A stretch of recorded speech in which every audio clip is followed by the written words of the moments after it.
We'll show you how to determine whether your invention is patentable. We'll cover 1. What can be patented and what cannot be patented. 2. How to determine patentability with a prior art search. A lot of the time, our client's first question is my invention patentable? To determine whether an invention is patentable, you should know the basic conditions of patentability. Let's start with what can be patented. According to the United States Patent Office, anyone who invents or discovers a new and useful process, machine, manufacture, or composition of matter, or an improvement of those, may obtain a patent.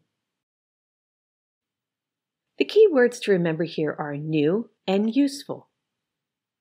In our business, we see lots of cool ideas, and many of them are useful, but they're not always new. That's why we do a patent search. We'll get to patent searching in a minute. So, your invention can be patent eligible if it is novel, meaning not already invented, and useful. Great, so what cannot be patented? You cannot patent a law of nature or things that exist in nature, such as components of medicinal plants. You cannot patent physical phenomena, such as, say, wind. You cannot patent abstract ideas.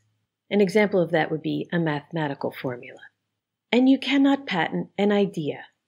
Many inventors come to us with really cool ideas, but they've not fully developed their invention. You don't have to develop it to its final stage. You just have to know that it works reasonably well. You also cannot patent something that's already disclosed. Already disclosed or previously disclosed could mean a work that's depicted in a printed publication, or something that was publicly used, or something that was available for sale prior to your disclosure of your invention. Okay, so you can't patent something that was already known. Say you talked about your invention at a trade show, or a conference, or even in a classroom. Once you've done that, you've publicly disclosed your work, and the clock starts ticking. You get 1 year to file your patent. After that year, your work is considered public domain, so don't wait. You also won't be able to file a patent on something you've already patented. Sounds obvious, right? Finally, you cannot patent something that the Patent Office calls obvious to try. For instance, say you want to add a cell phone holder to a hat and call it a hat phone. The Patent Office would consider that obvious to try. Or say you made a slight change to something already out there. Or you're trying to patent something that already does what it's supposed to do. Those would all be considered obvious to try.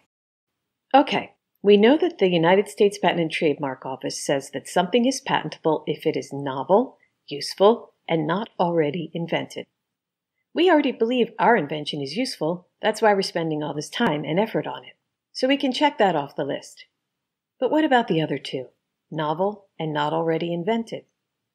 To find out whether our invention is actually novel or not already invented, we do what's called a prior art search. So what is prior art? Prior art is any previous public disclosure in the realm of your invention. This includes anything published or disclosed anywhere in the world. Prior art is any evidence that your invention is already known. The Patent Office recommends that you do a search of all the prior art. So why would you do that? Well, for one thing, you don't want to waste time and money developing something that's already patented or already in the public domain.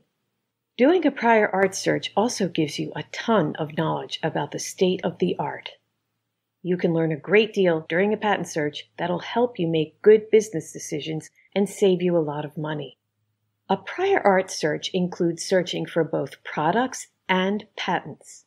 So you would not only do a patent search, but also a simple web search for other products like yours. You'll also want to look for anything that's been published in the realm of your invention. Patent searching itself is a learned skill.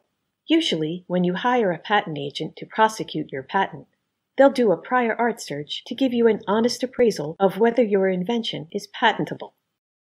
When it's done right, a prior art search takes time and costs money. If you can't afford to have a professional perform a prior art search for you, here's some tips on doing it yourself. We use 4 resources in our patent searching: the USPTO website, Google Patents, SpaceNet, and the World Wide Web. The USPTO site is great for helping you narrow and contextualize your search and get the big picture on the field of your invention. Google Patents is good for researching both nationally and internationally. SpaceNet, or SpaceNet, is the European Patent Office's patent database, which covers the entire world. It's got 120 million patent documents in it. And the web is where you do your general search for existing products. Remember, any existing product is considered prior art. So let's start with the easiest one, a general web search for our invention.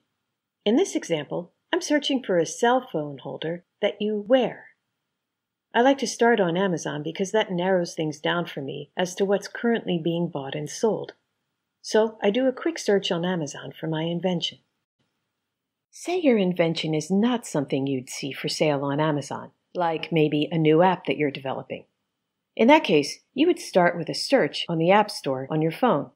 Or, if your invention is in a scientific field, you might choose Google Scholar or a peer-reviewed journal in the field of your invention. Okay, we've completed part 1 of 3.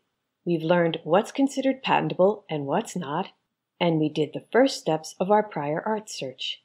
Next, we'll show you how to continue your prior art search by doing a patent search like a pro.